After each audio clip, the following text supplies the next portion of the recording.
So with Junkie XL walking through his Terminator themes for The Dark Fate on his studio time, I thought I would have a go at putting together a version of the original Terminator theme using the BBC Symphony Orchestra. And one of the first things to notice really is the time signature. In the very first version of the Terminator, the time signature is actually a slightly uneven time signature. It's a 13/8 time, and this isn't used in some of the subsequent versions of the theme. They tend to be done in more of a 6/8, so more of a triplet feel. But the 13/8 actually is from the original. I think it's probably trying to make the various analog synthesizers and drum machines all kind of line up, because it's kind of pre-MIDI, pre-many of these other techniques that help you keep things in sequence. And I kind of like the relationship there between the composer, Bradford L, in this case, fighting with his machines, his synthesizers, versus obviously what was going on in the original movie. So I decided to do this in the 13/8 original time signature,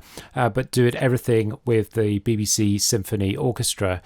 Now, I'm using the same template that Jake and Christian put together. One thing I immediately found was all this scrolling up and down with a lot of unused tracks, unused articulations was becoming a little bit of a pain. So what I found out I needed to do really was come in and set up a key command so I could hide these tracks when I'm not using them. So if you go in here, key commands, edit, and type in hide tracks, there's this hide all empty tracks, and this one's really, really useful. What I've done is I've assigned it this kind of funny squiggle key. It's up in the top left of a Mac, and then done command and the squiggle key, which unhides everything. And that immediately, if I hit it now, it sort of makes things a lot more easy to look at what's going on. So the first thing I wanted to take a look at was that driving drum part, which in this case I've decided to use the BBC Symphony Orchestra's bass drum.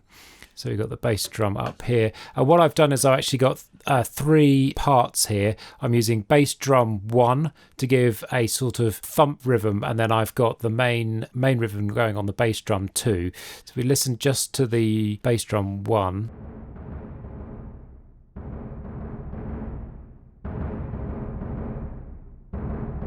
And what I've done with bass drum 2 is I've taken 2 versions of it, and you'll see what I've done is I've panned one very much to the left and one very much to the right, and that's actually quite similar to how it's done in the original track. You've kind of got this bouncing across the 2 speakers, and that sounds a little like this.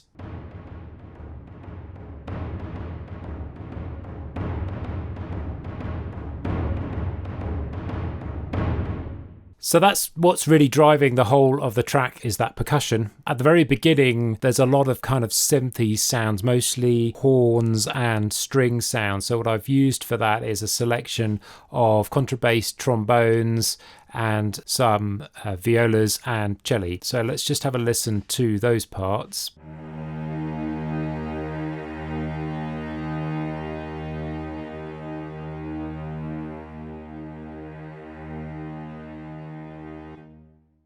So you can see there lots of automation just swelling these in and out, and these get accompanied also at the top by the trumpets and trombones and so on. So let's give a listen to that together.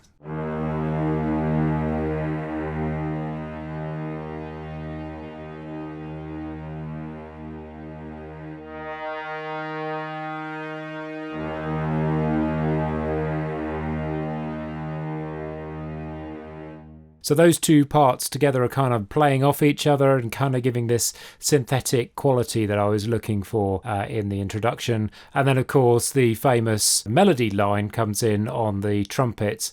And what I've done with the trumpets here is I've just taken the solo trumpet here and I've doubled it up. So what I wanted to go with is a similar kind of effect. I've got 2 solo trumpets. I'm kind of imagining them either side of the orchestra playing, and then I've got our 2 groups still in the middle. So like 4 trumpet players, 2 of them out in the wings. And what you'll notice is what I've done on the first one, I've kept it a standard, and with the other one I've transposed it down 1 semitone, but then I've taken the track and transpose that up, and that's just so that I'm getting slightly different samples triggered. Let's listen just to those trumpet parts on their own.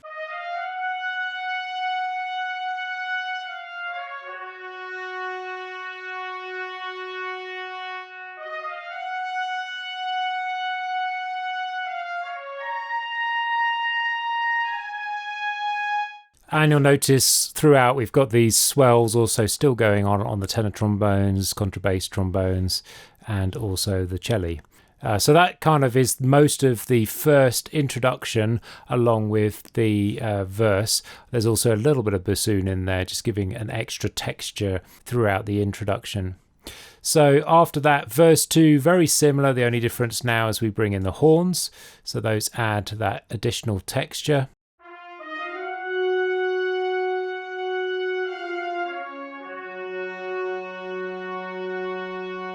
So those are really filling out that sound. But also importantly, there's the tuba. The tuba adds a resolution. So the first verse, there's not really a bass line as such. There's no really resolution of it. So everything's very much charging along with the same thud of that drum. When we bring the tuba in, we actually get some progression in that, which sort of adds to the overall piece.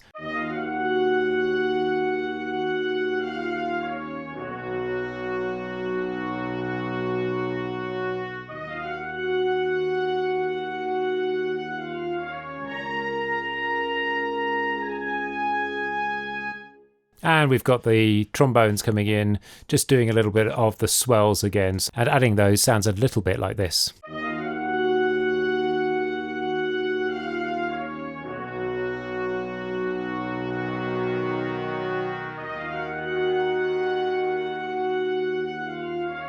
So that's the verse 1 and 2. There's not much more going on really in the violas there and the cello. They're just swelling, going up and down. Then we get to this breakdown section. The breakdown section is kind of the first time you hear the anvil sound in the track. And that anvil sound was a little bit of a tricky one to make because the BBC Symphony Orchestra anvil is actually quite high as a sound on its own. And so what I've had to do is I have taken the whole of the sound and I've tuned it down quite significantly. You can see it's down minus 21.97, not quite sure what that number really means.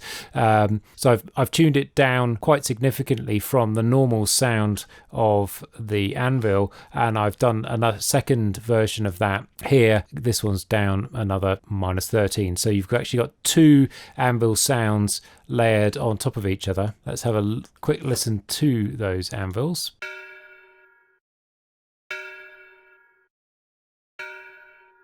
And you'll notice I'm doing something kind of funny as well with the sound. Although it sounds very odd on its own in isolation, I found that you get this kind of very muddiness with this anvil sound because it's got quite a long tail on it. So I put in a noise gate, which is triggering as we get below a certain level. So you can see it's open and close. Let's take that off.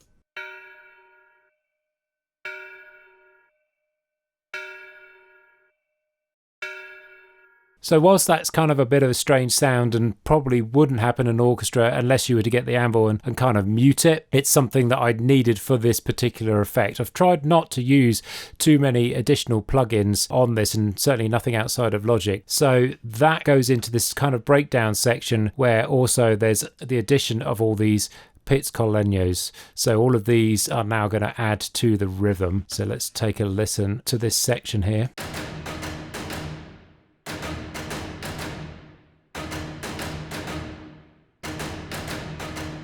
So those are really giving a nice slap sound which accompanies the drums. Let's listen to that with the drums as well.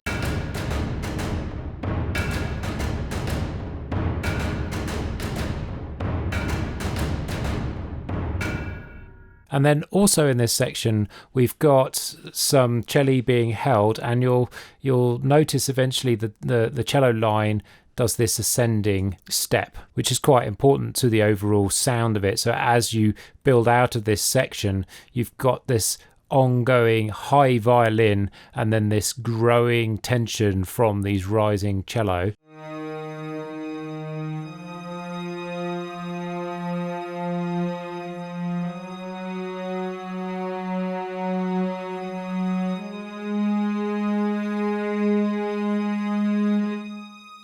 That's quite important in that section. And then as we come into the final act, I then just throw a whole load more drums, the military drum coming in, the timpani coming in, really building up. We've got the tenor trombones, the contratrombones doing the same rhythm. So by this stage, we really have built up that ongoing attack. Let's add all of those elements there.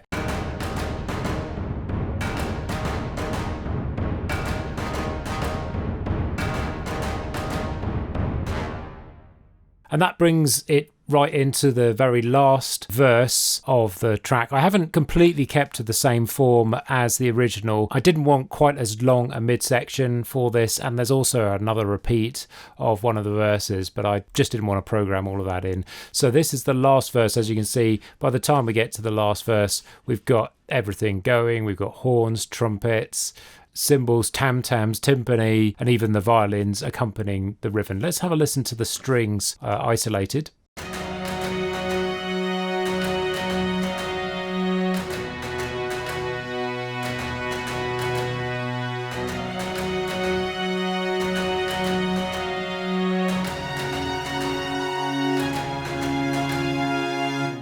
There's some quite important harmonies there that you probably would recognize.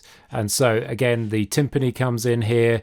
This is giving the same sort of drive following the bass, which is still there from the tubas, and then everyone is just playing for it. I added a bit of bassoon and a little bit of flute in there. I haven't put a lot of woodwinds in this piece, just because the textures of the original don't really lend themselves to a woodwind style of sound. And then finally we get to the big finale, where I do add piccolos, which give us that final climax, which is really just everything playing simultaneously, that same driving rhythm. You'll see I've even added a bit of tubular bells, really gone for it across the ending to really finish off the track. With that all done, let's give it a play down and have a listen to the whole track all together.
So hopefully you enjoyed this version. I'm going to make the whole project available to download in the link below.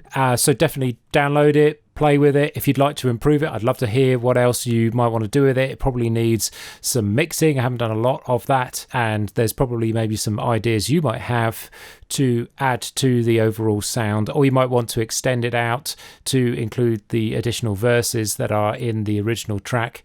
So definitely download it, have a play, and let me know in the comments below what you think of it.